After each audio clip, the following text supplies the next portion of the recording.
Hello good morning बच्चों, welcome back in NMS classes. बेटा हम आपके इस वीडियो में NCERT class 10th maths chapter number 14 probability, इसकी एक्सरसाइज 14.1 स्टार्ट की हुई है हमने। तो यहाँ पर इसका क्वेश्चन नंबर 21 टू 25 में कंप्लीट करा दूंगी, जिसके साथ हमारा पूरा चैप्टर प्रोबेबिलिटी जो है वो कंप्लीट हो जाएगा। ठीक है, तो चलिए देखते हैं क्वेश्चन नंबर 21 में क्या बोल रहे हैं। बेटा यहाँ बोल रहे हैं a lot consist of 144 ball pens of which 20 are defected and the other are good. Noori will buy a pen if it is good but will not buy if it is defective. The shopkeeper drawn one pen at random and gives it to her. What is the probability that she will buy it, she will not buy it? बेटा इसके अंदर क्या है कि एक लोट है pen का, ठीक है, बॉल पेन का एक लोट है जिसमें कि 144 जो है बॉल पेन्स हैं, जिसमें से कि 144 में से 20 बॉल पेन्स जो है वो डिफेक्टेड है, ठीक है, और बाकी जितने बचे हुए हैं वो गुड हैं। ठीक है, नूरी को एक लड़की है, वो एक पेन खरीदने के लिए जाती है। वो बोलती है वो पेन तब खरीदेगी अगर वो अच्छा होगा, अगर पेन डिफेक्टेड नहीं होगा तो वो पेन खरीद लेगी, और अगर पेन नहीं खरीदेगी अगर वो डिफेक्टेड होगा, यानी कि अगर पेन अच्छी कंडीशन में होगा, गुड पेन होगा तो वो खरीद लेगी, और अगर पेन बैड कंडीशन में होगा यानी कि डिफेक्टेड होगा तो वो उसको नहीं परचेस करेगी।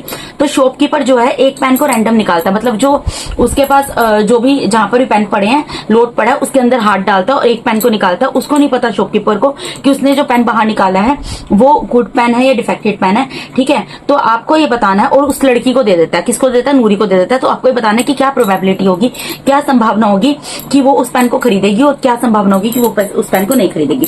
ठीक है, सिंपल सा क्वेश्चन है तो इजीली हम कर लेंगे। देखो बेटा, हमें यहाँ पर पता है टोटल पेन कितने हैं।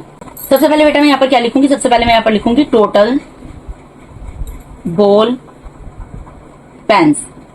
ठीक है, टोटल बॉल पेन्स कितने हैं बेटा, 144 है। ठीक है जी, उसके अंदर फिर डिफेक्टेड पेन कितने हैं, डिफेक्टिव पेन वो कितने हैं बेटा, वो है 20।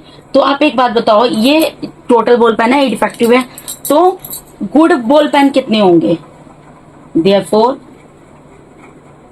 गुड बॉल पेन्स वो कितने होंगे बेटा, माइनस कर दो 124, यानी कि 124 क्या है, यहाँ पे गुड बॉल पेन है। तो हमें पता लग गया कि टोटल पेन कितने हैं, डिफेक्टिव पेन कितने हैं और गुड बॉल पेन कितने हैं। ये हमने सारा निकाल लिया बेटा। ठीक है, बहुत इजीली वे में आप निकाल लोगे, क्योंकि टोटल जो है अगर उसमें से हम डिफेक्टिव को माइनस कर देंगे, टोटल के अंदर ही तो डिफेक्टेड बॉल पेन कंसिस्ट करते हैं, इंक्लूड है। ठीक है, तो उसको सब्ट्रैक्ट कर देंगे तो हमारे क्या निकल जाएगा, number of good ball pen. अब हमें क्या निकालना है, फर्स्ट पॉइंट में बोला है प्रोबेबिलिटी निकालनी है, शी विल बाय इट। ठीक है, तो मुझे यहाँ पर प्रोबेबिलिटी निकालनी है, she will buy it। ठीक है, तो जो हमें प्रोबेबिलिटी निकालनी होती है, जो भी हमारे इवेंट होता है वही हम यहाँ पर लिखते हैं। तो यहाँ पर मैं क्या लिखूंगी, अब वो कब खरीदेगी, शी विल बाय इट, उसने क्या बोला था, वो कब खरीदेगी, जब वो पेन गुड पेन होंगे, ठीक है, अच्छे पेन होंगे। तो यानी कि यहाँ पर मैं क्या लिख सकती हूँ, नंबर ऑफ, वो कब खरीदेगी, जब ये गुड पेन होंगे। तो यहाँ पर मैं लिख दूंगी number of good ball pens divided by total ball pens. ठीक है, तो हमें ये पता है यहाँ पर नंबर ऑफ गुड पेन कितने हैं बेटा, नंबर ऑफ गुड पेन अभी मैंने निकाला है, यहाँ पर कितने हैं, 124 है। टोटल बॉल पेन कितने हैं, टोटल बॉल पेन 144 है, वो लिख दिया। अब सब्ट्रैक्ट कर दो, जो भी सब्ट्रैक्ट जितना भी हो सकता है उसको सब्ट्रैक्ट कर देंगे, लोएस्ट टर्म में लिख देंगे। तो देखो मैं इसको अगर सब्ट्रैक्ट करूं, मैं इसको अगर 2 से करूं, 2 6 जा 12, 2 2 जा 4, यहाँ 2 7 जा 14, 2 2 जा 4। ठीक है, फिर 2 से कर देती हूँ, 2 3 जा 6, 2 1 जा 2, 2 3 जा 6, 2 6 जा 12। ठीक है, तो यानी कि यहाँ पर क्या प्रोबेबिलिटी आ गई, 31 डिवाइडेड बाय 36 आ गई प्रोबेबिलिटी कि वो खरीदेगी अगर पेन जो है अच्छा होगा। तो उसको खरीदने की प्रोबेबिलिटी संभावना कितनी है, 31 डिवाइडेड बाय 36। ठीक है जी, अब इसके बाद सेकंड पार्ट इसका करते हैं। सेकंड पार्ट में क्या बताना है, प्रोबेबिलिटी बतानी है, she will not buy it. तो मैं यहां पर लिख देती हूँ, she will not buy it, कि वो उसको नहीं खरीदेगी। तो कब नहीं खरीदेगी बेटा, वो तब नहीं खरीदेगी जब पेन डिफेक्टिव आएगा। ठीक है, तो यहां पर मैं क्या लिख सकती हूँ, number of defective ball pens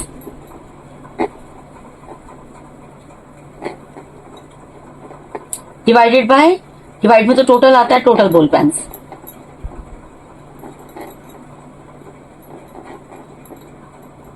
ठीक है जी, तो अब हमने यहाँ पर निकाल लिया डिफेक्टिव बॉल पेन्स कितने हैं बेटा, वो तो हमें दिया ही हुआ था ऑलरेडी। कितने दिए हमें, 20 दिए हमें। ठीक है, तो यहाँ पर आ जाएगा 20 और टोटल बॉल पेन कितने हैं 144 है, यहाँ पर आ जाएगा 144। अब इसको लोएस्ट टर्म में लिख दोगे तो आंसर आ जाएगा। तो उसको 2 के टेबल से कैंसिल करते हैं, 2 1 2 और 0 आ गया, 2 7 14, 2 2 4, फिर अगेन 2 5 10, 2 3 6, 2 6 12, यानी कि कितना आ गया 5 डिवाइडेड बाय 36। ठीक है, तो क्या प्रोबेबिलिटी होगी कि वो पेन को नहीं खरीदेगी, उसकी प्रोबेबिलिटी होगी 5 डिवाइडेड बाय 36, क्योंकि हमें ये कंडीशन दिख रही थी कि वो बॉल पेन तब खरीदेगी जब बॉल पेन अच्छे होंगे। तो इसलिए मैंने यहाँ पर लिख दिया number of good ball pen. जब उसकी प्रोबेबिलिटी निकालनी है, डिवाइड में टोटल बॉल पेन आता है।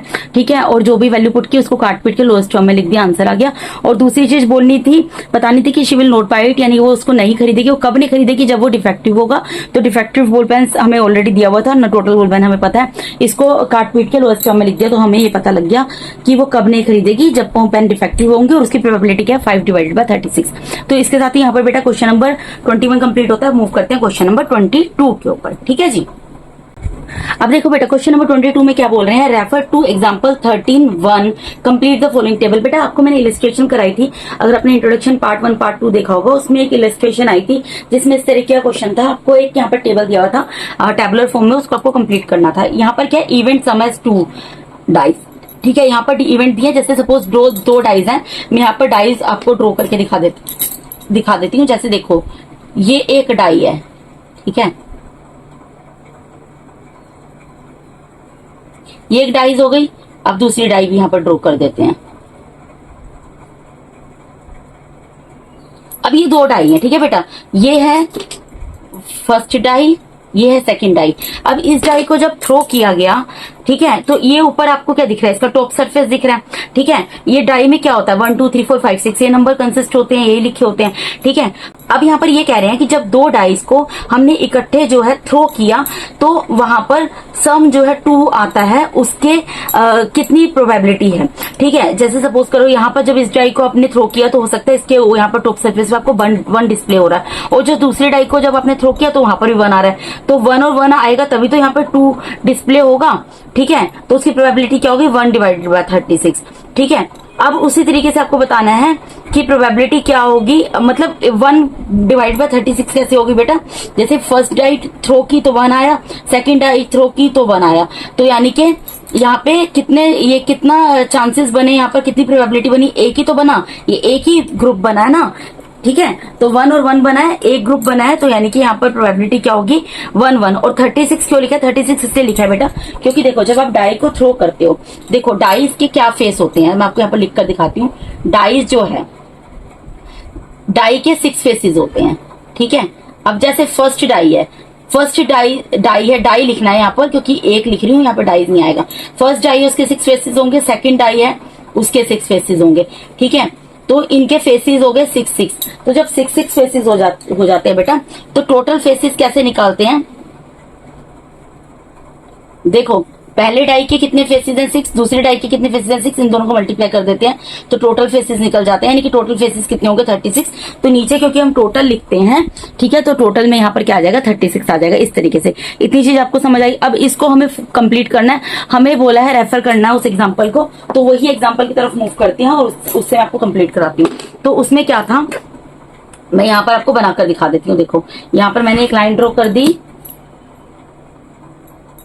यहाँ पर मैंने एक लाइन ड्रॉ कर दी। ठीक है जी, अब मैं इसमें क्या करूंगी बेटा, मैं यहाँ लिख रही हूँ नंबर 1 2 3 4 5 6, ये फर्स्ट डाई के लिए। ठीक है, ये सेकंड डाई के लिए 1 2 3 4 5 6। अब इनके पेयर बनाने हैं। पेयर कैसे बनते हैं बेटा, मैंने अपने एग्जांपल नहीं देखा, जरूर देख लेना, अभी तो खैर मैं आपको दोबारा बता ही रही हूँ। क्या होता है यहाँ पर, जैसे आपने फर्स्ट डाई थ्रो की, ठीक है, तो यहाँ पर 1 आ गया, उसका डिस्प्ले हुआ 1 टॉप सरफेस पे। ठीक है, सेकंड डाई थ्रो की तो उसके टॉप सरफेस पे भी यहाँ पे 1 हुआ, 1 डिस्प्ले हुआ। अब आपने यहाँ पर फर्स्ट डाई थ्रो की तो उसके टॉप सरफेस पे 1 डिस्प्ले हुआ, जब सेकंड डाई थ्रो की तो उसके टॉप सरफेस पे यहाँ पे 2 डिस्प्ले हुआ।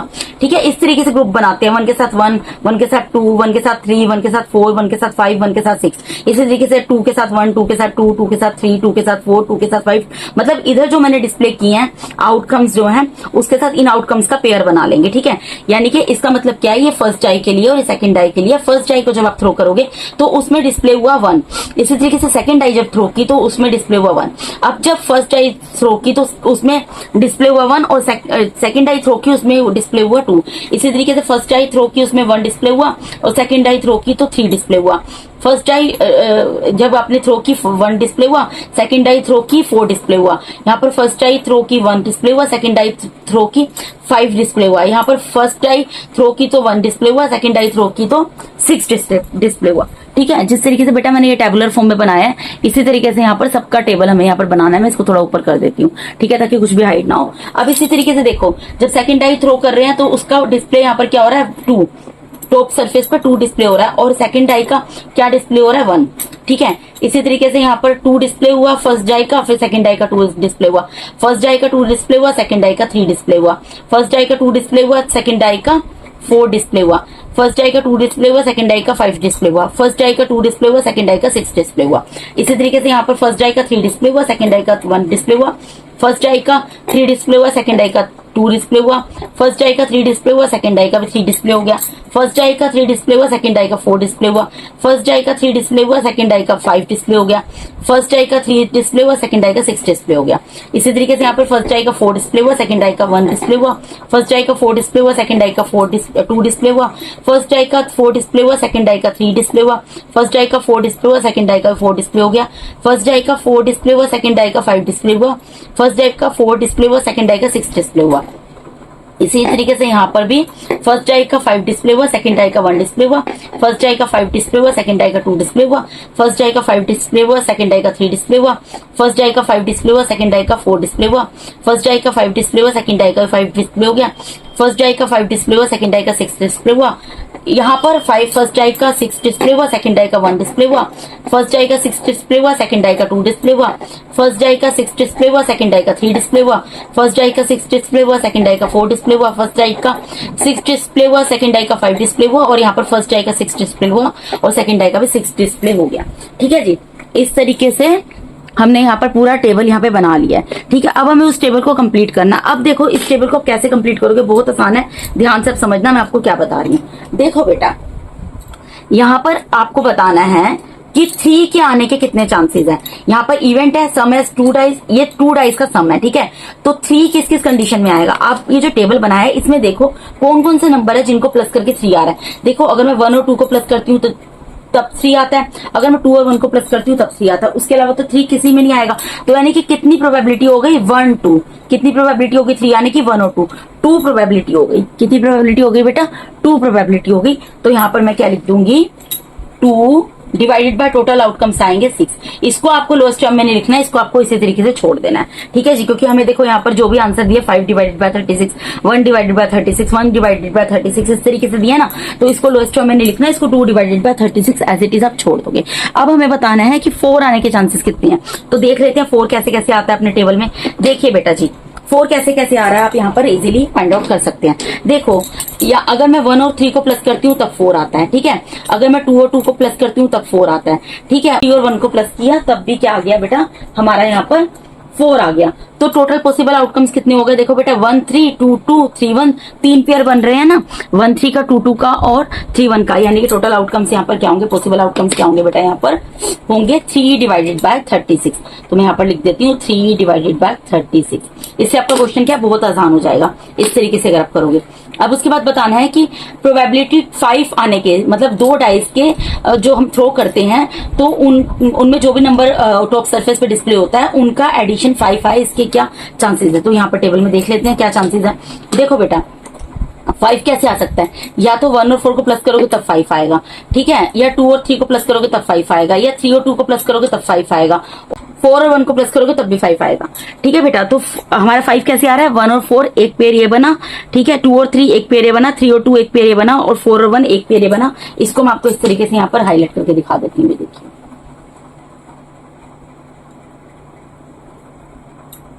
5 इन केसेस में आएगा 1 4 2 3 3 2 4 1। ठीक है, तो कितने यहाँ पर कितने प्रोबेबिलिटी है, कितने प्रोबेबिलिटी है, देखो कितने पेयर बन रहे हैं 1 2 3 4, यानी कि हमारा 5 कब आएगा जब हमारा यहाँ पर 4 डिवाइडेड बाय 36 होगा। ठीक है, प्रोबेबिलिटी कितनी है 4 चांसेस हैं कि हमारा 5 आ जाए। ठीक है। अब उसके बाद 6 के आने के कितने चांसेस है? दो डाइस को आपने, जब 2 डाइस को आप थ्रो करोगे तो यहाँ पे 5 आने के 6 आने के कितने चांसेस हैं? तो देखिए यहां से देखते हैं 6 आने के कितने चांसेस है बेटा। देखो 1 और 5 को प्लस करेंगे तब 6 आएगा, 2 और 4 को प्लस करोगे तब 6 आएगा, 3 और 3 को प्लस करोगे तब 6 आएगा, 4 और 2 को प्लस करोगे तब 6 आएगा, 5 और 1 को प्लस करोगे तब 6 आएगा।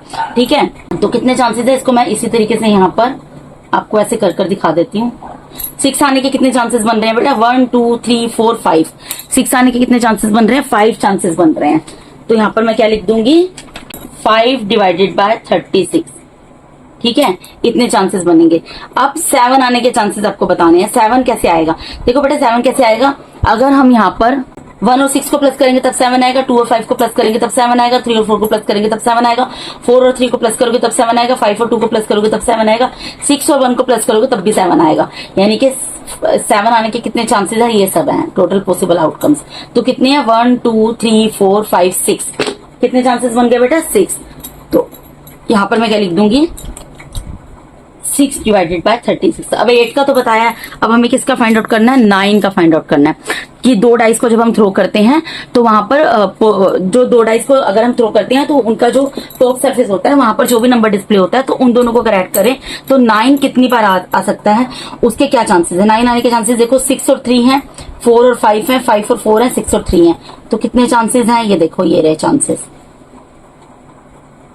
9 आने के चांसेस कितने हैं? कितने पेयर बन रहे हैं? 1 2 3 4। यानी कि 9 आने के कितने चांसेस हैं? 4 डिवाइडेड बाय 36। ठीक है जी। अब 10 आने के चांसेस बताने हैं। 10 आने के चांसेस भी बता देते हैं बेटा। देखो 10 कैसे आ सकता है? 4 और 6 को प्लस करेंगे तब 10 आएगा, 5 और 5 को प्लस करोगे तब 10 आएगा, 6 और 4 को प्लस करोगे तब 10 आएगा। तो कितने पेयर बन रहे हैं? 1 2 3। यानी कि 10 आने के कितने चांसेस हैं? 3 डिवाइडेड बाय 36। ठीक है जी, 3 डिवाइडेड बाय 36। अब उसी तरीके से 11 का बताना है। 11 लास्ट है, वो बता देते हैं बेटा। 5 और 6 को प्लस करोगे तब 11 आएगा, 6 और 5 को प्लस करोगे तब भी 11 आएगा। यानी कि 11 आने के कितने चांसेस हैं? कितने पेयर बन रहे हैं? 2 पेयर बन रहे हैं, 2 पेयर बन रहे हैं। तो 11 आने के चांसेस हैं 2 डिवाइडेड बाय 36। ठीक है जी। अब देखो हमने क्वेश्चन नंबर जो 22 है बेटा उसका फर्स्ट पार्ट कर लिया है। अब इसका एक सेकंड पार्ट भी दिया है। इसमें क्या बोल रहे हैं? A student argues that there are 11 possible outcomes 2 3 4 5 6 7 8 9 10 11 and 12। Therefore each of them has a probability 1 divided by 11। Do you agree with this argument? Justify your answer. अभी कह रहे हैं एक बच्चा जो है, एक स्टूडेंट जो है, एक विद्यार्थी जो है बहस कर रहा है कि टोटल 11 पॉसिबल आउटकम्स है। मतलब कि जब 2 डाइस को हम थ्रो करते हैं तो वहां पर टोटल कितने आउटकम्स आने के चांसेस है? 11 पॉसिबल आउटकम के चांसेस है। वो आउटकम्स क्या आ सकते हैं? 2 3 4 5 6 7 8 9 10 एंड 11। तो आप बताइए। और वो कह रहे हैं इसलिए जो प्रोबेबिलिटी है हर एक बार आने की वो क्या होगी? 1 डिवाइडेड बाय 11 होगी, क्योंकि जो आउटकम्स आ सकते हैं वो 2 3 4 5 6 7 8 9 10 11 12 में से कुछ भी आ सकता है। तो यानी कि सबकी प्रोबेबिलिटी जो है 1 डिवाइडेड बाय 11 बनती है। तो क्या आप एग्री करते हैं इस आर्ग्यूमेंट से, इस बहस से? क्या आप सहमत हैं? और अगर सहमत हैं या नहीं भी हैं तो अपने आंसर को जस्टिफाई करना है। ठीक है, तो देखो बेटा सिंपल सा आंसर है प्रोबेबिलिटी ऑफ, इसमें क्या लिखेंगे? Probability of each of them is not 1 divided by 11 as there are not equally likely outcomes. क्योंकि यहाँ पर इक्वली लाइकली आउटकम्स नहीं है। जो आपने देखा जब हमने टेबल कंप्लीट किया उसमें किसी का आंसर 3 बाय 36 आ रहा है, किसी का आंसर 2 बाय 36 आ रहा है, किसी का आंसर 1 बाय 36 आ रहा है। तो क्या वो प्रोबेबिलिटी एक जैसी आ रही है? 1 बाय 11 आ रही है? नहीं आ रही ना। तो ये बच्चा गलत बोल रहा है। तो जो चीज मैंने आपको बोली है वो हम लिख कर दिखाएंगे। हम यहाँ पर ये लिखेंगे probability of each of them is not 1 by 11 as there are not equally likely outcomes. तो ये मैं लिखकर होल्ड करके फिर आपको दिखाती हूँ। तो बेटा देखिए जो चीज मैंने बोली वही मैंने लिखी। मैंने यहाँ लिखा probability of each of them is not 1 divided by 11 as there are not equally likely outcomes. इनकी सबकी प्रोबेबिलिटी 1 डिवाइडेड बाय 11 नहीं होगी, क्योंकि इक्वली लाइकली आउटकम नहीं है। क्योंकि अगर इक्वली लाइकली आउटकम्स होते हैं इनके सबके आने की संभावना एक जैसी होती है, इसीलिए उसने बोला, उसको लग रहा है कि इक्वली लाइकली आउटकम्स है 1 डिवाइडेड बाय 11 होगी। लेकिन वो एकदम गलत है। आप आंसर देख चुके हैं, इसके फर्स्ट पार्ट में सबके आंसर एक दूसरे से डिफर है, इसलिए वो एकदम गलत बोल रहा है। इसलिए मैंने यहाँ पर जस्टिफिकेशन दे दी है। तो इसके साथ ही बेटा यहाँ पर क्वेश्चन नंबर 22 होता है कंप्लीट। अब मूव करते हैं क्वेश्चन नंबर 23 के ऊपर। यहाँ पर क्या बोल रहे हैं बेटा, देखिए क्वेश्चन को। A game consist of tossing 1 rupee coin 3 times and noting its outcome each time. Hanif wins if all the tosses give the same result, that is 3 heads or 3 tails, and loses otherwise. Calculate the probability that Hanif will lose the game.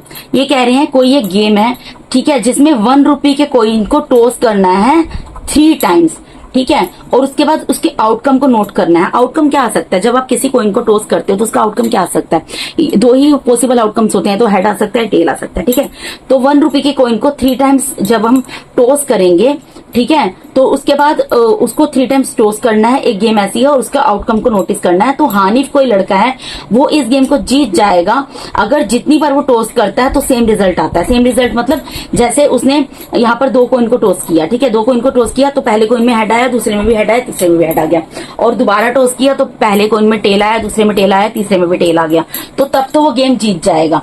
ठीक है, अगर 3 tell और 3 ही head और 3 tell आएंगे तो वो game जीत जाएगा, otherwise वो गेम हार जाएगा। तो calculate the probability that Hanif will loss the game.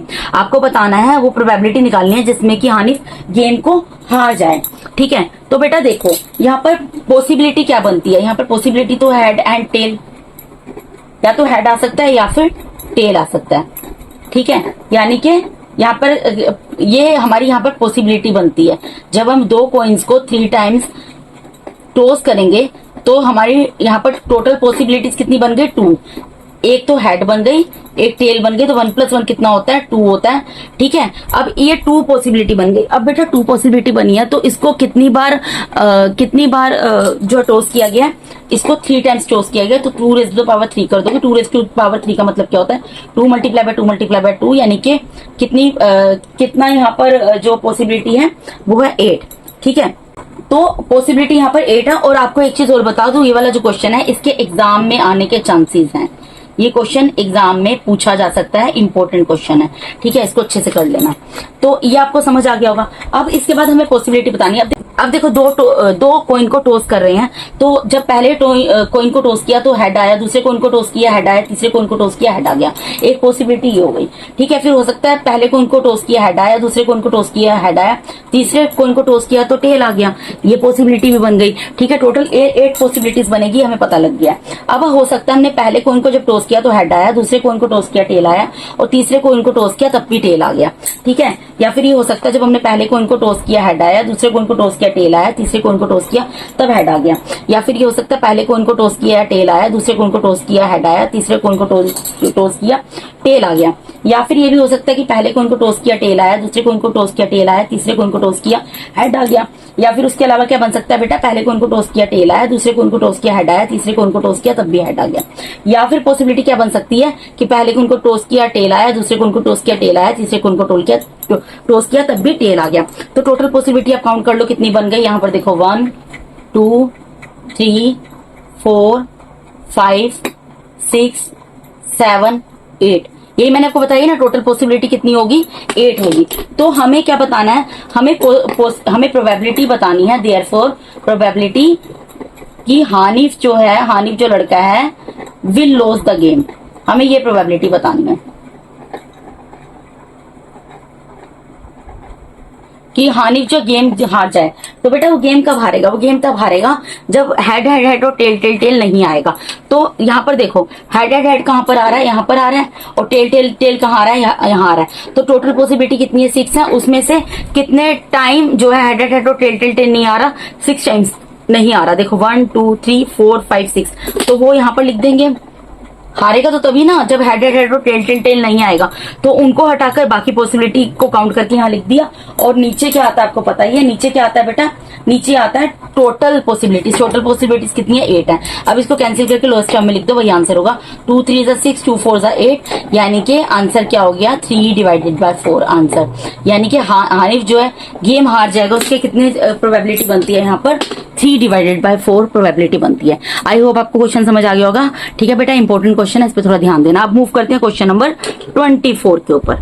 अब बेटा देखो क्वेश्चन नंबर 24 में क्या बोल रहे हैं, अ डाई इज थ्रोन ट्वाइस। कोई एक डाई है, उसको 2 बार जो है थ्रो किया जाता है। व्हाट इज द प्रोबेबिलिटी, क्या संभावना है कि 5 will not come up either time, 5 will come up at least once, कि 5 किसी भी टाइम ना आए। 5 जब हम डाई को थ्रो करें ना तो उसके डिस्प्ले में 5 कभी भी ना आए, और एटलीस्ट एक बार 5 आए, इसकी प्रोबेबिलिटी बतानी है। तो यहाँ पे हिंट दिया, 2 पार्ट पूछे हैं। हिंट क्या दिया है? Throwing a die twice and throwing 2 dice simultaneously are treated as same experiment. ये कह रहे हैं कि किसी एक डाई को 2 बार फेंकना और 2 डाइस को इकट्ठे एक साथ फेंक देना सेम एक्सपेरिमेंट होता है, यानी कि सेम चीज होती है। ठीक है, तो हमें करना क्या है बेटा, देखो कोई भी 2 डाइज होती हैं, ठीक है, जैसे सपोज ये एक डाई है, मैं यहाँ पर ड्रॉ करके दिखाती हूँ। एक डाई ये है, ठीक है, एक डाई यहां पर ये है, ये 2 डाई है, ये डाई नंबर 1 है, डाई नंबर 2 है। जब डाई को आपने थ्रो किया तो यहाँ पे आने इसके कितने आउटकम्स आ सकते हैं? 6, और इसके कितने आ सकते हैं? आउटकम 6। तो यानी कि टोटल पॉसिबल आउटकम्स कितने हो सकते हैं जब 2 डाइस को हम थ्रो करते हैं? कितने हो सकते हैं बेटा? 6 मल्टीप्लाई बाय 6 यानी कि 36। ये क्या हो गया? टोटल पॉसिबल आउटकम्स हो गए। अब हमें फर्स्ट पार्ट में बताना है probability 5 will not come up either time.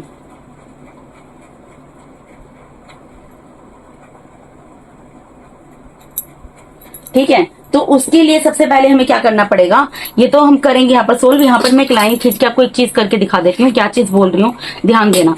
मैं आपको ये बोल रही हूँ 36 जो है, 36 जो आएंगी टोटल पॉसिबिलिटी है। ठीक है, अब बेटा ये तो मैंने आपको लिख कर दिखा दिया 36। ठीक है, अब 5 कैसे कैसे आ सकता है? जब हम डाई को थ्रो करते हैं तो 5 कैसे कैसे आ सकता है? ये हो सकता है कि पहली डाई में 1 आए, दूसरी डाई में 5 आए, इसमें 5 आ सकता है। ठीक है, या फिर हो सकता है पहली डाई में 2 आए, दूसरी डाई में 5 आ जाए, इस तरीके से 5 आ सकता है। या हो सकता है पहली डाई में 3 आए, दूसरी डाई में 5 आ जाए। या हो सकता है पहली डाई में 4 आए, दूसरी डाई में 5 आए। या हो सकता है जब पहली डाई थ्रो करें 5 आए, दूसरी डाई थ्रो करें तब भी 5 आ जाए। या फिर हो सकता है पहली डाई थ्रो की तो 6 आए, दूसरी डाई को थ्रो किया तो 5 आ गया। या फिर ये हो सकता है पहली डाई को थ्रो किया 5 आ गया, दूसरी डाई को थ्रो किया तो 1 आ गया। या फिर हो सकता है पहली डाई को थ्रो किया 5 आ गया, दूसरी डाई को थ्रो किया 2 आ गया। या फिर हो सकता है पहली डाई को जब थ्रो किया 5 आ गया, दूसरी डाई को थ्रो किया 3 आ गया। या फिर हो सकता है पहली डाई को जब थ्रो किया 5 आ गया, दूसरी डाई को थ्रो किया 4 आ गया। या फिर ये हो सकता है पहली डाई को थ्रो किया 5 आ गया, दूसरी डाई को थ्रो किया 6 आ गया। तो 5 तो इन केसेस में आ सकता है। तो टोटल पॉसिबल आउटकम्स कितने हो गए यहाँ पे काउंट कर लो, 1 2 3 4 5 6 7 8 9 10 11। तो आउटकम्स कितने हो गए टोटल? 11 आउटकम्स। कि 5 आने के कितने आउटकम्स हो गए बेटा, ये हमें बताना पड़ेगा ना कि 5 जो है एटलीस्ट एक बार आए और 5 ना आए। ठीक है, तो उसके लिए क्या, उसके लिए हमें ये चीज देखनी पड़ेगी ना बेटा कि 5 के जो है आने के चांसेस कितने हैं। 5 के आने के चांसेस टोटल 11 है। ठीक, तो 5 नहीं आए उसके लिए कैसे निकालेंगे बेटा? इसके लिए भी फॉर्मूला यूज करेंगे, probability of event plus probability of not event is equals to 1। ठीक है, probability of event plus probability of not event is equals to 1। अब हमें क्या निकालना है यहाँ पर? Probability of not event is equals to क्या निकलेगा? 1 माइनस प्रोबेबिलिटी ऑफ इवेंट, यही निकलेगा ना बेटा। तो यहाँ पर क्या करेंगे हम, यानी कि अब इतना लंबा सोल्व करने से अच्छा है मैं यहाँ पर सीधा आपको लिख कर दिखा देती हूँ बेटा। जब इसको सोल्व करते हो तो यहाँ पर क्या आता है? टोटल आ जाता है। ठीक है, और माइनस यहाँ पर क्या आता है? 5 number of 5 comes up divided by total. ठीक है, देखो बेटा आपको यहां पर ये बताना है कि 5 will not come up either time, कि 5 किसी भी बार ना आए। तो हमने यहाँ पर ये निकाल लिया कि 5 कितनी बार आता है। तो इसको अगर हम जितनी बार 5 आता है इसको अगर हम टोटल में से माइनस कर देंगे तो हमें पता लग जाएगा ना कि 5 कितनी बार नहीं आता है। ठीक है, तो टोटल कितना है? टोटल हमारे पास है यहाँ पर 36। ठीक है, माइनस हमें यहाँ पर ये बताना है बेटा कि 5 कितनी बार नहीं आएगा। ठीक है, तो 5 कितनी बार नहीं आएगा इसके लिए हम अगर टोटल में से 5 जितनी बार आता है उसको माइनस कर देंगे तो हमें पता लग जाएगा 5 कितनी बार नहीं आता है। तो टोटल हमें 36 पता है, इसीलिए मैंने यहाँ पर नंबर ऑफ 5 कम अप निकाला है। ठीक है, तो नंबर ऑफ 5 कम अप कितना निकला है? टोटल 11 निकला है, डिवाइडेड बाय यहाँ पर टोटल में 36 आ जाएगा। 36 को माइनस करोगे क्या आएगा? यहाँ पर 25 आएगा, डिवाइडेड बाय 36 आ जाएगा। तो यानी कि आपका आंसर क्या निकलता है कि 5 जो है वो कभी भी नहीं आए। ठीक है, जब हम 2 डाइस को इकट्ठे थ्रो करें उसकी प्रोबेबिलिटी क्या बनती है? 25 डिवाइडेड बाय 36 बनती है। अब सेकंड पार्ट में हमें क्या निकालना है? सेकंड पार्ट में हमें निकालनी है प्रोबेबिलिटी कि 5 will come up at least once, 5 एक बार तो आए ही आए, ठीक है। उसकी प्रोबेबिलिटी कैसे निकालोगे बेटा, उसकी ऑब्वियसली प्रोबेबिलिटी कैसे निकलेगी, number of 5 come up divided by total.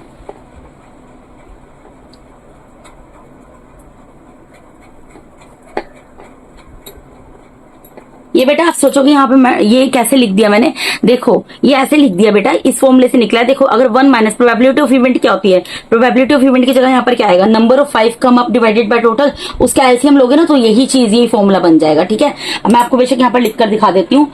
1 minus probability of event में क्या आएगा, number of 5 come up divided by total.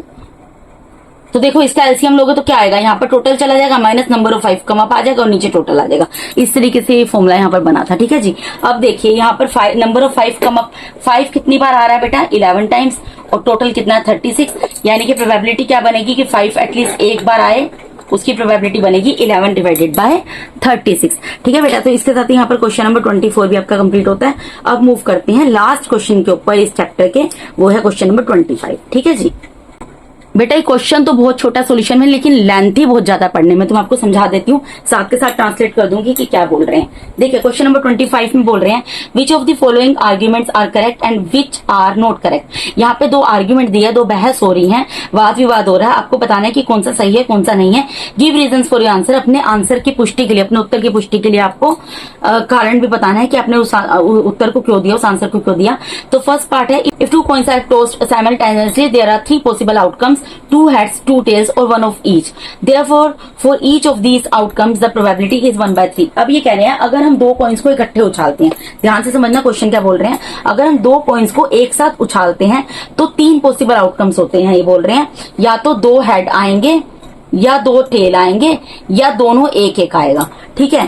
तो यहाँ कह रहे हैं कि तो each of these outcomes the probability, तो हर एक आउटकम में प्रोबेबिलिटी बोल रहे हैं 1/3 होगी। देखो बेटा ये इनकरेक्ट है, मैं इसका फर्स्ट सॉल्यूशन यहाँ पर करके दिखा देती हूँ। ये इनकरेक्ट है, ये इनकरेक्ट क्यों है ये भी मैं आपको बता देती हूँ। ये इनकरेक्ट इसलिए बेटा क्योंकि 2 कॉइन्स जब हम टॉस करते हैं, 2 कॉइन्स व्हेन 2 कॉइन्स टॉस्ड, ठीक है, तो पॉसिबल आउटकम्स क्या होते हैं,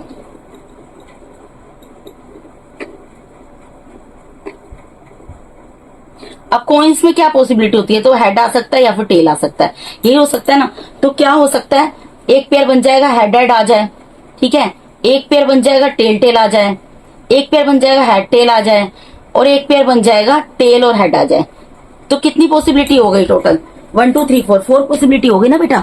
जब आप दो कॉइन्स को उछालते हो इकट्ठे तो उसमें टोटल आउटकम्स कितने होते हैं, पॉसिबल टोटल आउटकम्स कितने होते हैं, 2 होते हैं, हेड या टेल, ठीक है। जब आपने 2 कॉइन्स को उछाला तो हो सकता है पहले कॉइन में डिस्प्ले हो हेड, दूसरे में भी हेड डिस्प्ले हो, या जब उछालोगे तो पहले कॉइन में टेल डिस्प्ले हो, दूसरे में भी टेल डिस्प्ले हो, या हो सकता है जब 2 कॉइन को उछालोगे तो पहले में हेड डिस्प्ले हो, दूसरे में टेल डिस्प्ले हो, या फिर हो सकता है जब 2 कॉइन्स को इकट्ठे उछालोगे तो पहले में टेल डिस्प्ले हो, दूसरे में हेड डिस्प्ले हो। लेकिन ये कह रहे हैं कि 3 आउटकम्स हो सकते हैं, लेकिन यहाँ पर तो 4 आउटकम्स निकल रहे हैं। तो टोटल पॉसिबल आउटकम्स कितने निकलते हैं बेटा, यहाँ 1/4 निकलते हैं। इसीलिए ये स्टेटमेंट जो इन्होंने दिया है ये पूरे तरीके से इनकरेक्ट है, ठीक है जी। तो ये हमने यहाँ पर इसका जस्टिफिकेशन दे दिया कि ये गलत क्यों है, ठीक है जी। अब उसके बाद सेकंड पार्ट में मूव करते हैं। सेकंड स्टेटमेंट क्या बोल रहे हैं, देखिए, if a die is thrown, अगर किसी डाई को फेंका जाता है, देयर आर 2 पॉसिबल आउटकम्स, तो 2 पॉसिबल आउटकम होते हैं, एन ओड नंबर और एन इवन नंबर। सही बात है, जब आप डाई को थ्रो करोगे तो उसमें 3 ओड नंबर होते हैं, 1 3 5, और 3 इवन नंबर होते हैं 2 4 6।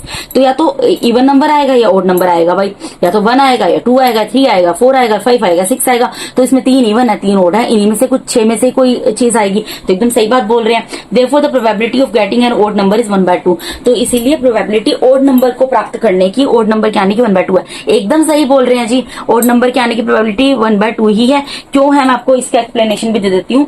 देखो, और इवन नंबर के आने की भी अगर पूछेगा तो उसकी भी 1/2 ही होगी। करेक्ट है, क्यों है वो मैं आपको बता देती हूँ। देखो, when a die is thrown, then the total possible outcomes